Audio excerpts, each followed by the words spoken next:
So sorry about that. Okay, so we're having a panel discussion on equity in education, in particularly as it is affected by the coronavirus crisis, but also to seek not only how we can continue educating our student populations more equitably, find ways to educate them equitably through the coronavirus crisis, but also to provide a discussion to look at the directions of where the education system is failing many of our students in terms of equity, and how, when we get back on our feet with having students in the classroom, what we can do to have a more equitable classroom. I think the crisis provides us with an opportunity to step back and reassess what the education system really is all about in terms of serving the needs of our students.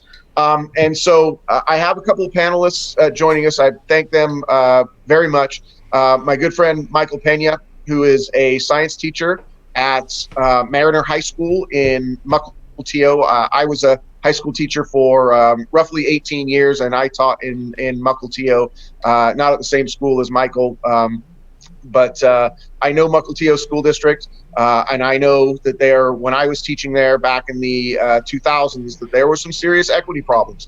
And Michael has been on the forefront of trying to resolve those, not only in Mukilteo School District, but statewide, and also at the national level. And also Tracy Castro-Gill, who is a leader in the statewide education equity movement also. And I'll let Tracy talk a little bit more about the work that she has done.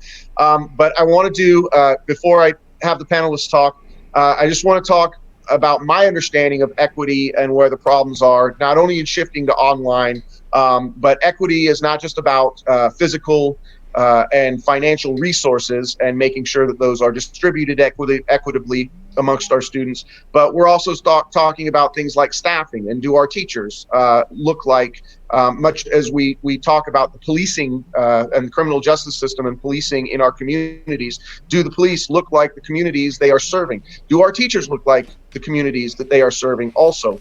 We have a problem with the school to prison pipeline. And no, dude, I'm in the middle of a stream. I'm sorry. Can I call you back? Hey, Rick, you're not muted. Thanks. So we've got the school to prison pipeline. We know that discipline is not meted out equitably in our school systems. We see that constantly. And then we've got the issue of administrative resistance. The people who tend to be the most resistant to examining equity issues and implementing solutions for equity are the administrators themselves.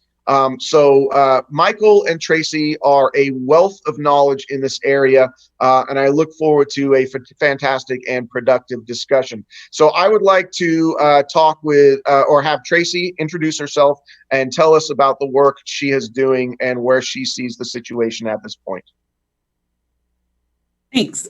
So currently I'm working on starting a 501(c), I have to get that right, nonprofit called Washington Ethnic Studies Now. So I also am employed by Seattle Public Schools as the Ethnic Studies Program Manager, but I want to make it very clear I'm not representing Seattle Public Schools in this interview. And so my work is primarily around ethnic studies and also advocating for educators of color in leadership because of all the reasons you just laid out. And so technically I can speak from the administrator point of view. I work professionally from like my day job at the Seattle Public Schools district office. So I'm in there with the administrators and see that resistance that you're talking about. And I'm also a doctoral candidate, and I'm writing a dissertation on retaining educators of color using curriculum like ethnic studies. So that's kind of my area, my focus area is curriculum, ethnic studies, and advocating for the leadership of educators of color. Michael, would you like to give a quick introduction about yourself, your history in education, and the work that you have been doing around equity? Sure. I've been I think with Mukilteo, 11 years now. I was in Bellevue before. My work really came out of the early testing stuff that we were trying to lay up on science students, and just the sheer problems we had with that in terms of our brown and black students, and how that was working, how it was not working really, and really began kind of focusing on standardized testing and really standards in the classroom. And as I became more involved in that, I really began to focus on what was going on within our teachers union. So I'm really trying to push right now as far as how are we supporting our teachers. I can't even begin to touch the work that Tracy is doing in terms of what's going on inside of a district. But there's not really a whole lot of movement inside of the union itself in terms of how are we supporting our brown and black teachers, how are we building that pipeline, just a whole lot of racial and social justice issues within the union. So my current push right now is how do we bring bargaining for the common good into our union, and how do we layer upon the principles of bargaining for the common good and begin to reach out across unions in the state and into communities as well, and bring their needs to our bargaining tables as educators. Fantastic. And I'd like to note also that Michael and I first came together, a dozen or so years ago through union work. And as Michael said, work on standardized testing and resisting the whole standardized testing system in Washington State and nationally. And I remember sitting around my coffee table, 10 years ago, working on resolutions that we were bringing to the WEA RA. So Michael is really on the forefront of pushing the union to do the right thing for both teachers and students, and understanding that the union doing the right thing is not just about bargaining for salary and benefit. It's about what the work goes on, what work goes on in the classrooms to support our teachers and our students. So I appreciate that very much, Michael. So I would also like to say that in terms of equity work in education as a political entity, that neither political party, certainly not the Republicans, but I don't want anybody to think that the Democrats as a political party have a handle on equity issues. So the work that goes forward, the work that is being done, the progress that is being made is solely based on the efforts of the activists and the people who are within the system who are trying to make change, as it usually is. So Tracy, I'd like to go back to you and talk about, tell us about the work that you have done and the fights that you have had to develop ethnic studies curriculum and bring ethnic studies to the state curriculum, and just let us know what your challenges have been and where you are with that work. Sure. And you might hear my cat in the background. He's locked out of a room that he wants in. So it has been a fight. And it started here in Seattle. I joined a group that Pena was on with the NAACP, Rita Green and John Greenberg. Tess Williams were on that. And we wrote a resolution, presented it to the community, brought it to the school board in Seattle Public Schools. They approved it. And it was a fight to just get this position that I'm in now, the Ethnic Studies Program Manager. The district didn't want to fund it.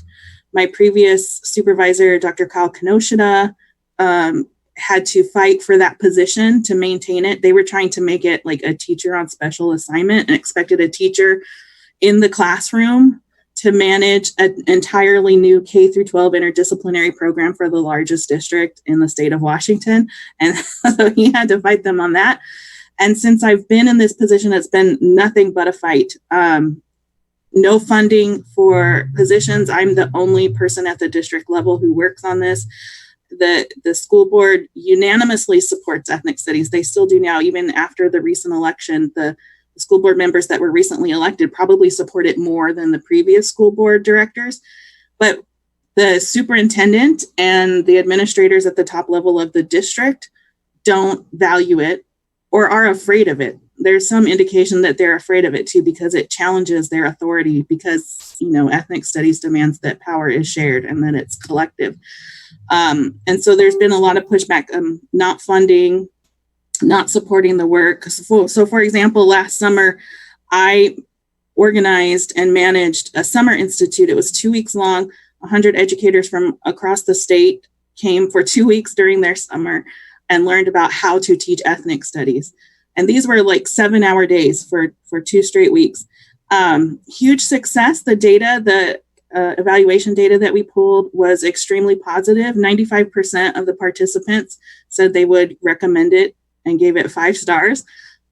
It was barely a blip on the superintendent's radar. And when she did suggest that, that it be recognized, she left out the names of all the people of color, all educators of color who led it and organized it. And so this is part of the resistance. So we think of resistance as maybe like the not funding, like that's clearly resistance, but then not acknowledging the labor of people of color who are working against the system and being burnt out and doing that emotional labor, not recognizing them is oppression. That's a form of oppression. And so, I called that out because that's what I do. and it's made me a target. And that's what I'm dealing with right now. Oh, I am no stranger to being targeted in education. And I know Pena feels the same. So what, if you could, can you, for people who are watching here, can you describe what ethnic studies is, what it entails, and in terms of equity, why it's important?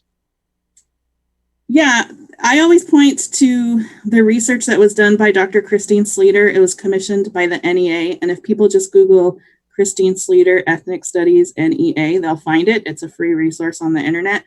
And that it's kind of old now. It was done in 2011, but it was a meta study that finds it's all about the social benefits of ethnic studies. And she breaks it down for students of color and white students. And she breaks it down by content area. So she has a whole section on how ethnic studies improves math outcomes for students, right? So there's a lot of research around ethnic studies, but to me, ethnic studies is education reform. A lot of people think of it as content, and they have the university level ethnic studies courses that they consider, that they imagine in their minds. It's like a one-off course and people learn about Black studies or something. But I focus more on what Dr. Duncan Andrade calls pan-ethnic studies, which is the analysis and critical assessment of the power dynamics in the United States focused on race. And we can do that in every classroom and in every grade level. And it's not just content, it's how we teach too. If we're challenging power dynamics, it's going to be the how we're teaching also. And so I think that that's where some of the pushback comes from too, is people, administrators don't recognize that this is more than curriculum, that this is education reform, and it's educator and student and community-led education reform instead of corporate-led education reform.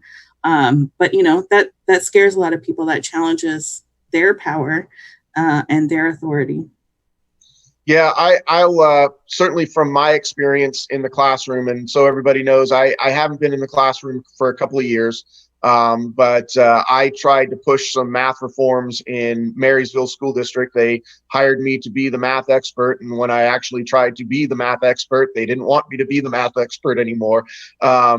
And it was very much a here's what we're doing and fall in line, rather than a critical analysis of what our curriculum was, how we were delivering that curriculum to our students, where our shortcomings were, how we could stopgap some of those shortcomings, and certainly just the diversity of students and how there was so much. I tell you, up in Marysville, we, at the school that I taught at, we have had probably about 25% of our population being Tulalip tribal members, and they did not, quote unquote, perform to the same level. I think they were passing the state standardized tests at around 8%, which is, the district-wide, it was 30% passing math, but the Native American students were passing it around 8%. And so we reached out to the tribal members, the tribal council at Tulalip, and talked with them about how best we could serve their students better. But in terms of really doing a critical analysis of what our curriculum was and how we were presenting it, the district was not willing to do that. And you probably know who Larry Nyland is, but he was our administrator for the time that I was working with. But you did mention Kyle Kinoshita, and he was one of my administrators also. And I'm glad, it seems to me like you were saying he was supportive of the work that you were doing. And I'm really glad to hear that, because in the Marysville administration, I felt he was one of the few allies that I had, although he was still, he wasn't the superintendent. And so I've experienced that also, and also experienced the pushback where the administrators are essentially telling people who are trying to be the activists that you need to sit down, shut up, this is not your job. And it is incredibly frustrating. It's tiring, it's frustrating. And the sad part is that you see the impacts on the students. You see where the system is failing the students, and you feel helpless to make that change. Making that change is, like you talked about, emotional labor. It is such a struggle, and to not bring that home when you're trying to do that work for the job that you are paid to do, to walk back through your own front door and to leave that work at the front door for an activist and an educator, it's a flat out impossibility. So it becomes really consuming work. I'm so appreciative of the work that you're doing on the forefront of challenging these power structures, because that's really what it is. Michael, can you add to what Tracy is saying with ethnic studies as it relates to the work that you have done either with the union or within your school district? Not within my school district. I had originally brought that up to my administration and said, hey, this would be an awesome way to bring a whole new set or a whole new way of looking at kind of our students and ourselves and our society. And they were open to that and have been working on that. And many of them they went through Tracy's Summer Institute last year. They're definitely more of a social studies focus. They're working on that as a single course. But we're working on how do we bring that in? How do we bring that into a science classroom? How do we bring that into a math classroom? And really beginning to, within that core group, talk about how do we extend that work out. So it's not a content specific course like Tracy was talking about, but more of a pedagogical view.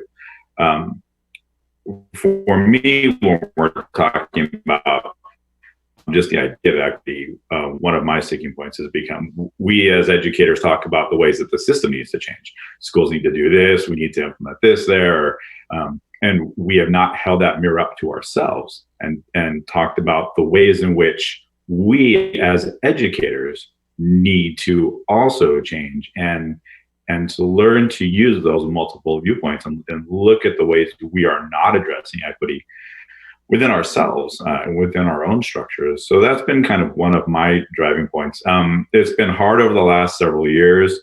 There's been a lot of resistance for various reasons. But with a new administration within the Washington Education Association that's really brought kind of a progressive viewpoint into the union, there's kind of been an opening. We've actually brought together a racial and social justice committee, and that work right now is really just kind of beginning to get going. When you do this, you really have to move through a lot of stuff. You have to own things, you have to have conversations. I mean, you need to move through a lot of discomfort in order to get to that point where you can begin to be productive. I still think we're in that point a little bit, and we know that it's going to take some time. But if we truly want to do what's best for our students and our communities, we really have to begin to change our structures as well, and really begin to reach out and then not just say, oh, our classrooms are our students' learning environments, so that when we go to a bargaining table, we use that as an excuse, we use that as a reason to ask for something, but I really want that to be the point of purpose, right? That their learning environment is where we are meeting them. And how do we do that in ways that are truly respectful of that space, not just for the student and the family, but that community as well. And that community is going to reach out into all sorts of different areas. So how do we bring that together when we go to a bargaining table and really begin to ask for things that are truly representative of our needs as educators? So one of the things that I think, and I see this, I'll talk about this in sort of a framing of myself as a white male educator. There was a learning curve for me. I will admit that when I came into education, I did not have a focus on equity. I was just, I'm a math teacher. I know my content. I know how to quote unquote deliver my content. I'm good at communicating with my students. But I didn't come at it with an understanding of equity. And I think, the reality is my cultural whiteness was part of that. And I had to do a lot of learning and growing. And I want to thank you, Michael, because you have really been a linchpin for me to develop myself, back in the day as an educator with those understandings. But can you talk, either Tracy or Michael, can you talk about why equity and ethnic studies and a shift in the power balance within the education is just as important for white students as it is for students of color? Because I think that is something that, our predominantly white culture here in Western Washington really misses. Yeah, I think, that's so layered. So the white students are going to grow up and be the white teachers, right? And interesting, I don't remember where this data came from, but there's data that says white teachers go into teaching for the love of the profession, and educators of color go into the profession to change it, right? Because of our experiences growing up as students of color. And so current white students need ethnic studies so that they don't continue to perpetuate the racial inequities in the system as they are currently doing.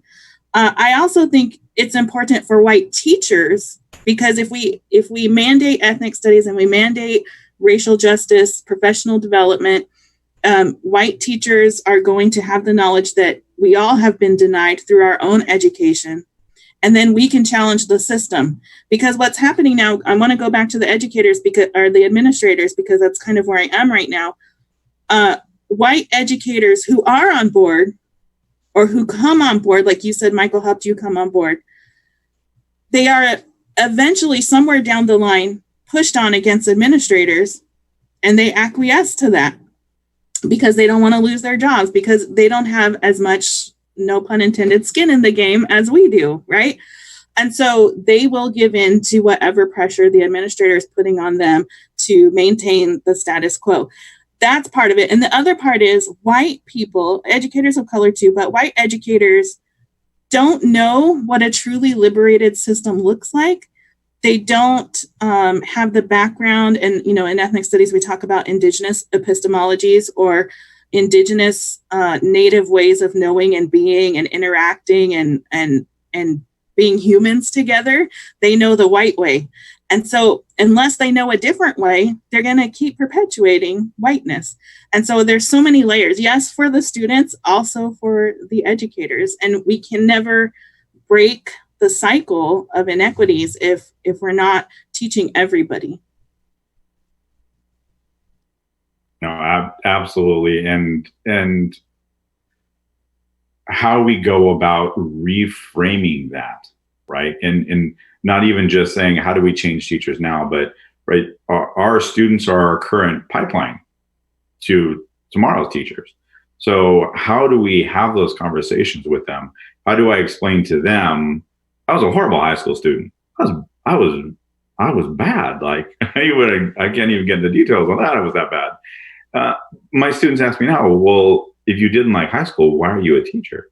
And it is exactly as Tracy said, like coming from those experiences, like I love science and I love learning about scientific things, and I love the content that I do.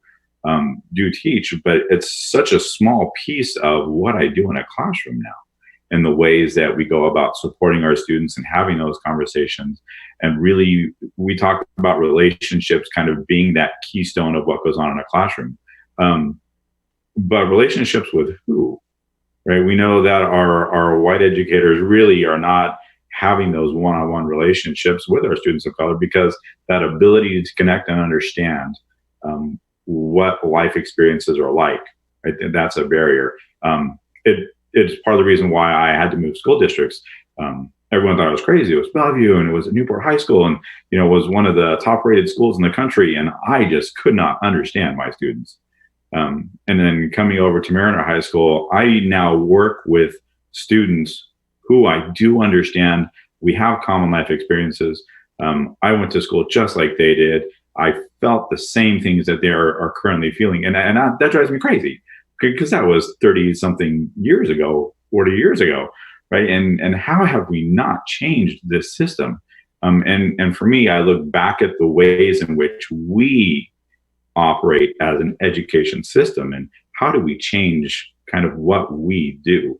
I think about standards, and I was thinking about that while Tracy was talking. And when we standardize something, who do we hold up as the standard? Right? Where is that line? Like, it's always has to do with that middle class white American viewpoint. And how do we support those students that are never going to fit into that silo, because that's not their life experiences? And I'm not saying that as a way to say they're brown or black so they grow up different, but the way society treats those students, right, is what creates that reality for them in part as well. And how do we fit all that into an ethnic studies class? Tracy's done an amazing amount of work within Seattle Public Schools, and we're trying to capitalize on a lot of that work and what we're doing. So I'm part of the Ethnic Studies Advisory Committee with the state, and developing kind of a state framework with that.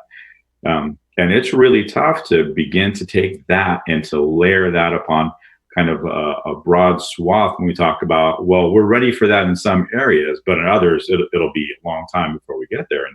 And yeah, but that's not a reason to not do it. Those students sitting in the classroom now, every single one of those students, they're the reason to do it and do it correctly. Absolutely. Can I thinking, jump in? Go ahead, Tracy. Sorry. I think it's a case of putting the chicken before the egg too. And I think that goes back to what Michael was saying earlier about how we say it's the kids. No, it's us. And that's that deficit mindset of, okay, let's build this ethnic studies curriculum and teach it to the kids without even looking at the structures that prohibit us from implementing an authentic ethnic studies program or curriculum, because the teachers who are teaching it are racist, or the system that houses the curriculum is racist. Like, we are, even in Seattle, like, we're guilty of it too, but on the state level, we're creating this framework without even considering changing the structures. It's still led by white educators. It's still, the barriers that they've created, the whiteness embedded in the infrastructure of these institutions are still there, and nobody is questioning that. And so I always use when you're on the airplane, they say, put the mask on the adult before the kid. Like, it's the same thing in education, but we're not doing that. And so what happens is equity is co-opted now, right? And Michael talks about this too, how equity has now become, how do we make it equitable for Black and brown kids to be more white? That's what equity is now in education. It drives me crazy when we talk about equity. We define equity as giving somebody what they need, right? Not necessarily equality where we give everybody the same thing, but we have to realize that some people might need a little something different. But when we talk about an education, we're still talking about that standard. How do we get our brown and Black students to that standard? And again, when we look at that standard is middle-class white America. And why should our brown and Black students have to worry about that as their standard? Is there something deficient within that student? And that's not it at all. It's really about the ways in which we look at them. I think about what we're dealing with right now with the schools being closed in the middle of this COVID crisis. And we're thinking about ways in which we can be equitable, but it's the system that's looking at the ways, and the system is determining equity based on what they consider to be these needs. Great, every student needs a laptop. What about Wi-Fi? Where's their access? And then we say, well, Comcast will take care of that, or Frontier will take care of that, as if it's not our responsibility to make sure that there are places where these families are not going to have access. You're going to send one computer home, but you have, 3 children living in that home at high school. And, so how do we go about reframing the way that the system looks at what it's doing? Because it's a systems deficit. It's not the students or the families deficit. Do you find one of the things I guess I want to touch on is looking back over my career as an educator. You get a sense when you're in the classroom of which students feel empowered in the system, of which students know that the system is working for them, and certainly which students feel unempowered and feel like the system is working against them. And one of the ways that really plays out is what we have identified as the school to prison pipeline. And how important is the ethnic studies work in, Rick, did I go freeze? Or am I okay? I think I might have frozen. You're okay. Keep going. Okay. So how important is the work of ethnic studies doing to both empower students, to have teachers, educators understand student empowerment, and how does that impact discipline? We want students to, quote unquote, behave themselves in class and, be that kind of student where, I'm talking about that's a mindset. That's kind of that sort of white standard mindset. And it ends up with educators who don't have a mindset of empowering their students. You end up having discipline rates for Black and brown students that are off the charts compared to white students. And then you have all of the impacts in those students' lives moving forward, where, maybe they are, they're getting in trouble for truancy, where people aren't looking at what their real life situation is. So can you explain the importance of ethnic studies and equity in terms of discipline and just students, what the realities of their life is within the school system? Well, there's tons of research and history on ethnic studies in at least a high school setting where, especially in San Francisco, there's one study now, I can't remember the name of it, but it comes out of a high school in San Francisco where they basically closed the gap in attendance and GPA between Latino and Black students with an ethnic studies course, just one ethnic studies standalone course. So imagine if it was embedded throughout all of the curriculum and treated as reform rather than just a standalone course. The impact would be exponential. And then there's the example of the Tucson Mexican American Studies program where they closed all the gaps, including test scores, and they didn't teach to the test, right? They just taught the students as human beings. And so ethnic studies is also really focused around this concept, the Freirean concept of we are agents, not objects. So we are agents of our own learning, and we are agents of our own experiences, and we are agents of change. And so that's one way ethnic studies really, I hate the word empower, but there's not another word. And so what we're seeing is white educators will say, kids aren't ready to learn these hard truths, right? I taught 6th grade. My 6th graders know it's white people aren't ready to teach the truths. Our kids of color already know the truth. So in an ethnic studies course, we're just giving them language that they can use to describe their experiences and to work towards changing that. And that's the only difference. The kids already know, like you said, they know that the system is not working for them. They come to school and they see that Black and brown students and their peers are in one class called the special education class, and their white and Asian peers are in another class called the advanced or HCC or spectrum or whatever the school district calls it, right? They see that, they know that. And so the white educators are only fooling themselves thinking that the kids aren't ready. So, Michael, I saw you when I talked about the sort of model student and a student behaving themselves in the class, and so there could be a learning environment. I saw you shake your head and laugh.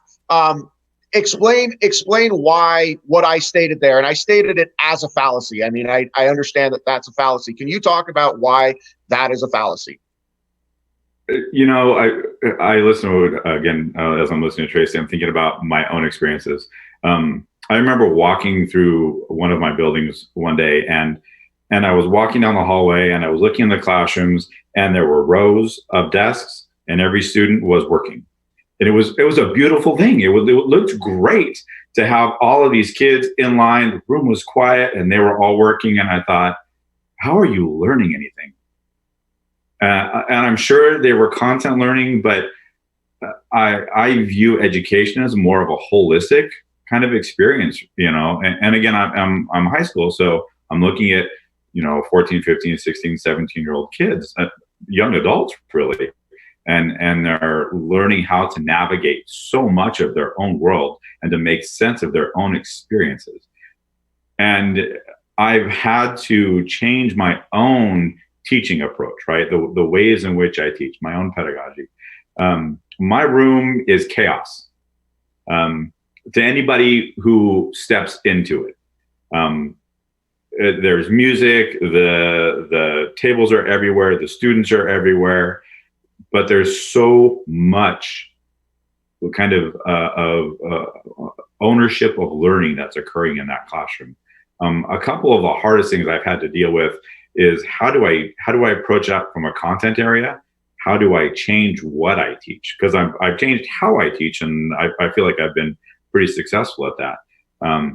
The grading system has been problematic. I love that my students take ownership over their own learning, but I don't want to have them think that they all need to be at the same space, because we all come with different backgrounds, different levels of knowledge. We've had different access to knowledge. We all know different things. And I don't want any student in my classroom to ever think that they all need to know exactly the same thing, because we're not all exactly the same people. And the ways in which we express our learning is so different. I think I've given maybe 3 multiple choice quizzes in my class this year before we were up for COVID, and not one test, because I assess in so many different ways. And that assessment is really almost like a project-based learning for them, in which they can show me either individually or through group work, and I leave that up to their choice most of the time. Show me what you've learned. Express to me what learning looks like to you when we've talked about this. And I spend the first probably month and a half of class just getting to know them. We touch very little content. And we do things. And from day one, my class is loud, and I am involved in conversations with them. I'm getting to know who they are. I'm getting to see where they're at, so that as the year progresses, I can give them feedback on their learning process, right? Because there's never an end goal to learning. It's something that has to be continual. So where are you at on that journey? And you brought up discipline issues. I don't have any. I don't send kids to timeout. I don't give detentions. I don't have kids that talk back. We develop a relationship, and it is an adult to child relationship, and it is kind of something that's built into the system so that they come to the class with. But I treat them the way that I think I would have wanted to be treated when I was 15. As if I knew everything, but I really didn't know anything. And now I don't know anything, and I know that, and that's okay. But I treat them with respect, and I treat them like human beings, and we have those conversations. And I don't ever have to send anyone out with a hall pass to go see somebody somewhere, you know? That's an in-class thing. And that's something that if there is something going on between a student and I, or students, we can have that conversation in my classroom, because they trust that I respect them and that I am there to help them through whatever growing pains they are experiencing. And it just drives me crazy when I walk by our timeout room and I look in there and there's rows of Black and brown boys and girls. And I ask them what they're there for, and oh, I didn't bring a pencil to class, or oh, I didn't have my book, I didn't do my homework. And I'm like, these are never reasons to deny students a learning experience. And all you're doing is berating them for being less than you think that they should be as an educator who is an authoritarian. And that's not how we should go about this process of learning. I think one of the things that I did in my own classroom, and it's also, unless you have administrators who understand the needs of the students and the varying needs of the students, and a lot of them say they do, but they really don't. They want to walk into your classroom and they want to see, what they consider engagement. And so I did the same thing as you did, where I would develop relationships with the students, but then I would also have to say, we have such and such content that the system wants us to get through. That's not realistic, because I know where my students are and I want them to get as much as they can out of it. Well, we can't do it if we're going at some kind of unrealistic breakneck speed. It's almost as if, and I'm talking about from a math perspective here, because we've got to get them prepared for this standardized test. We want to make, the only thing that is important is making sure that we get our numbers up on standardized testing. And as an educator, when you push back on, you're not talking about real learning here. You're talking about something that is completely artificial, and you're trying to squeeze all of these students with varying needs and coming to the table with various challenges, and you're trying to push them all into this little box of what you think successful students are. That became, when I finally was like, okay, I'm not going to be a teacher for a while, that was something that I was so happy to leave behind, because when that administrator steps into your classroom to do the evaluation, I don't think that they're looking for those kind of things. They are looking for some preconceived notion of what this classroom should be. And that's not what our students are. So, we just have to constantly push back against that, standardized notion, because people are not standardized. That's just the reality. And I always, as a teacher, I'm there to I always said, I get in trouble for saying this, but I'm here to work for my kids. I'm not an employee of the district so much as I am working for my students. So let me see. So you posted you made a Facebook post this morning, Michael, and you had a whole bunch of bars up there about these categories that, if you're approaching education from a white supremacist point of view, this is what it looks like. And if you are approaching it from an equity point of view, this is what it looks like. How do we, what is the work to continue doing to put that front and center and say, this model is not good for our students, but this model is good for our students? Where is that going now? Where is it going with the union? How is the union involved in this? I think from the union perspective, we're taking first steps. For me, and I think sometimes maybe Tracy and I feel maybe a little different about this. I'm just about ready to give up on anybody who is maybe 10 or 15 years into their teaching experience, because you have to unwind so much of their training, their perceived experiences of what they think education should be like. I would really love to focus on where are we in our teacher prep programs, right? How do we go about instilling kind of understandings of equity, of ethnic studies, of these things that we're going to bring into a classroom and connect with students around? And how do we take that into our colleges and then really bring that down to that level of, well, now we're looking at K-12. We talk about recruitment and retaining of educators of color. Why do we want to become teachers when our experiences in our K-12 system were, for the most part, not positive experiences? So we have to go in at multiple points. We do have to change the K-12 system, but we need to change our teacher prep system as well, so that we are, I don't want to say producing, because I hate the word, but we are helping these pre-service educators kind of understand what that is going to be like when they step into tomorrow's classrooms. And that's really what we want to build. We want to lay that foundation for tomorrow's classrooms.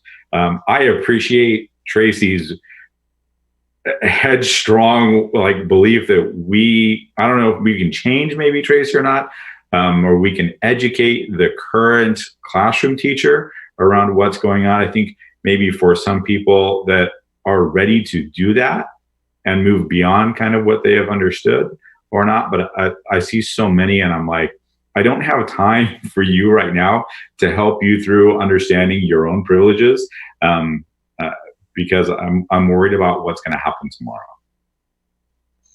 I frequently tell people, because the whole system is set up on this hierarchy, and experience and number of years in the profession is believed to trump newer teachers with better ideas. And I frequently say, well, if you've been in education for 20 years, you're part of the problem. Unless you're actively working towards dismantling the inequities, you are creating them. And so I don't think necessarily experience is important. And I'm certainly fine with changing the culture of a school district and pushing out those people who aren't going to come along with us. They can find a new profession. I don't care. And so I believe that too. Oh gosh, now there was something I was going to say and I can't remember. I do, thinking about what you just said. So we look at the people that run our school systems, right? And who are they responsive to? Right? And I think now back to, and Jason, this folds back into what you're doing, right? They are responsible to their communities, but to the communities of voters, right? So we look at our superintendents, and if they have to get bonds and levies passed for money for whatever, really, who are they catering to? Is it really the needs of the students in the communities, or is it, I have a business to run, and I would never want to look at education as a business, and I know some people do. There is the business of running a school, and I get that. But we should never be worried about, well, I need this section of voters to show up on November whatever, or February whatever, because I need to get my bond or my levy passed. And I know that this section is not going to show up. Yeah, so I have to make sure that you're always catering to people who already have power in the system. Mm-hmm. So it just perpetuates that. Yeah. I want to, Tracy, did you remember what you were going to say? I did. Good. I was going to say, the classroom environment that Michael described his classroom as is very similar to when I taught sixth grade. My kids were all over the place. They were loud. They were yelling at each other. But guess what? They were learning. I had far fewer discipline problems. I'm not going to say none, because I taught sixth graders and they are nuts sometimes. And so, but I had far fewer discipline issues than some of my colleagues in the same building. They would say, oh, this kid is such a problem. And I'm like, that kid's an angel in my class, right? But it's important to also note that discipline rates for educators of color mirror discipline rates for students of color. So those educators who are being more culturally responsive, who are doing the things that the district rhetoric claims it wants to achieve, they're being punished and pushed out. We are being punished and pushed out. I'm one of those people. And so we're being punished and pushed out. So it's not only our education experience, it's once we become educators, we're subjected to the same treatment that we were subjected to as students. And so that's why it's so important. And I want to make a point too, is I can only speak to Seattle, but in Seattle, the teachers are the people, the educators are the people who are showing up to these professional developments, these anti-racist professional developments, the ethnic studies professional developments. I have not had one administrator in Seattle Public Schools come to an ethnic studies professional development. And so John Greenberg frequently goes and testifies in front of the school board, and he says, you're asking us to be anti-racist, which means oftentimes we're having to challenge our own bosses. And so that's why it's so important to call out those administrators and talk about systemic change before we can even talk about ethnic studies or what we're providing for our students, because our educators of color are under attack. Rick, I just want to quickly say, are there any questions on the YouTube stream? Is anybody jumping in and want to ask Michael or Tracy a question about anything? Not specific questions. There are a lot of comments, to what you guys are talking about. Human made quite a few. Let me pick one out here.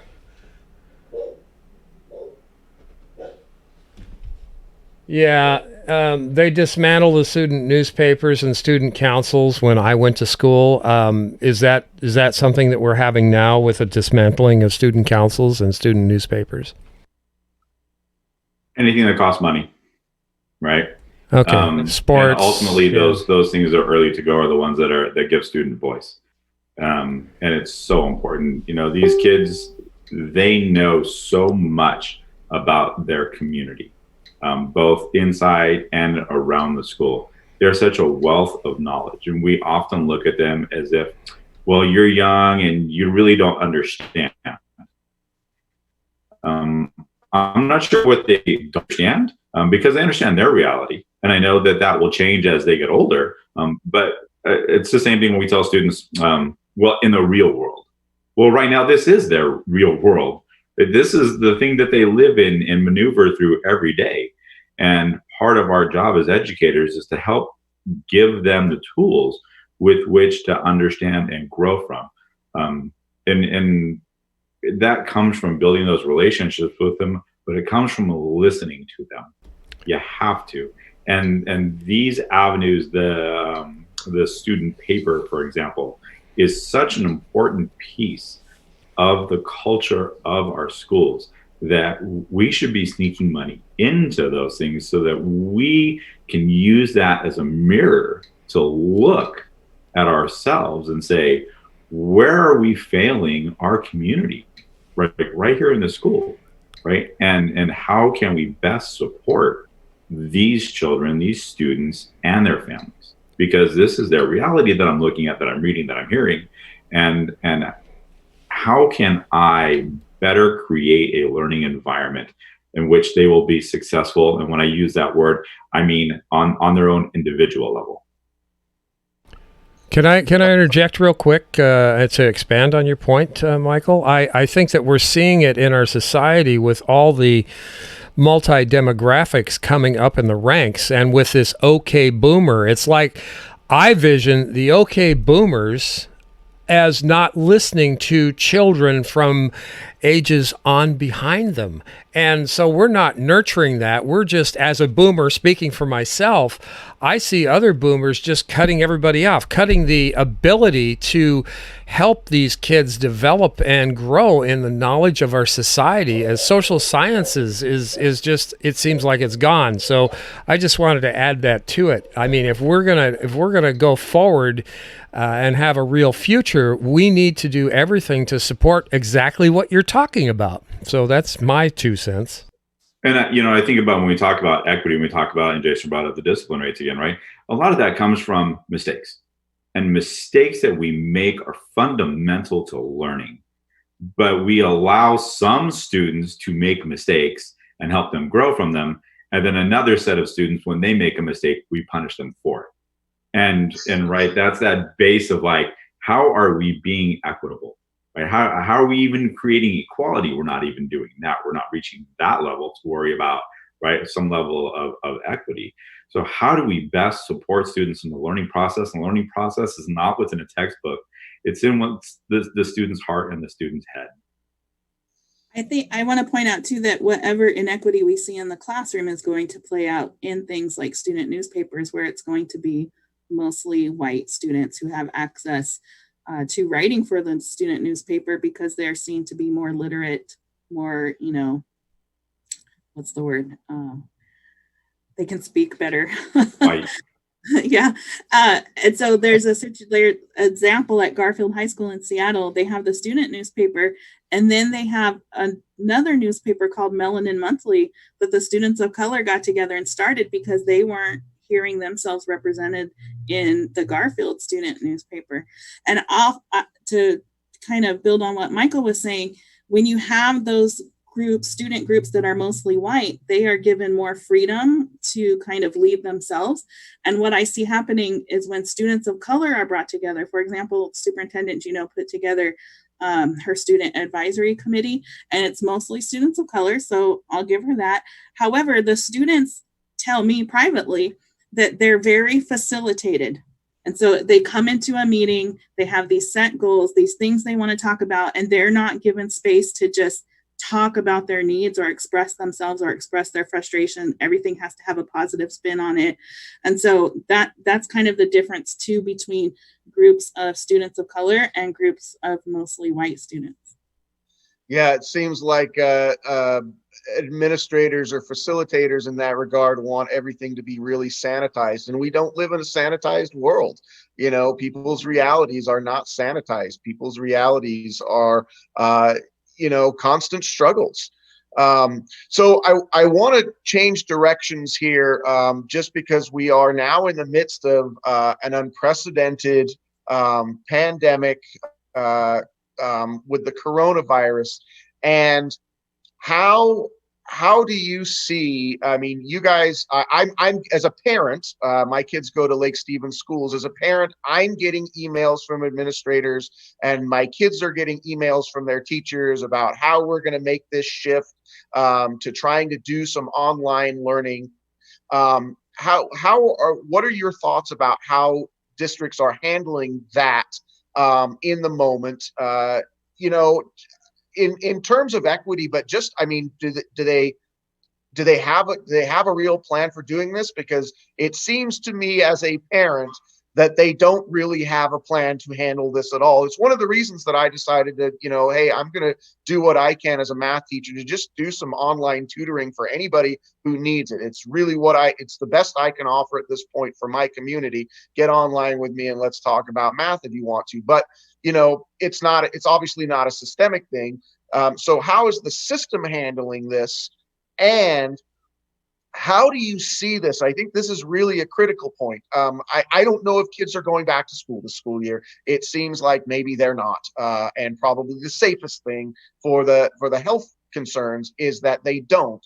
But when we get to the other side of this, whether it's at the beginning of next school year or further down the road from that, how can we use this time to best change things so that when we come back, we're doing things better in terms of equity? Where do you see the opportunities lying in this span of time where people aren't in the physical classroom setting? Either one of you. I think first we have to be honest, and I'm not seeing that. So I don't want to place 100% of blame on superintendents, because they received this very generic, vague instruction from the state government and also from the federal government, who's not being very supportive. However, that's how leadership should work, right? It should funnel down. So at the top, you get a vague statement, and as you get closer and closer to like the actual work, it funnels down and you figure out what to do. I've looked over the MOA between SEA and SPS about what educators are supposed to do. And as a teacher, I would have no idea what I'm supposed to do. Like, it doesn't outline any specific details about how I'm supposed to teach or reach my students, but everybody's celebrating, yay, we came to an agreement. So I think we need to be honest that we don't know what we're doing first. We need to be honest that whatever we come up with is not going to be equitable. We need to be honest that we're not prepared, but instead there's this whole positivity for positivity's sake spin on everything, right? Like, yes, we're doing it and we're going to be equitable and we're going to reach everybody, when we all know that's not true.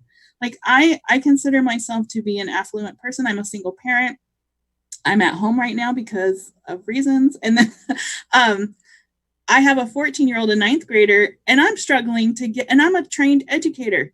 And I'm struggling to get them through this transition into online learning. And I text their teachers, I'm friends with their teachers, and I'm struggling. So if that's the truth for me, it's safe to assume that other parents have it far worse. When you talk about immigrant parents who may or may not speak English, who have 3, 4, 5, 6 kids at home who are all school age, who, have just lost their jobs trying to figure out how to pay rent.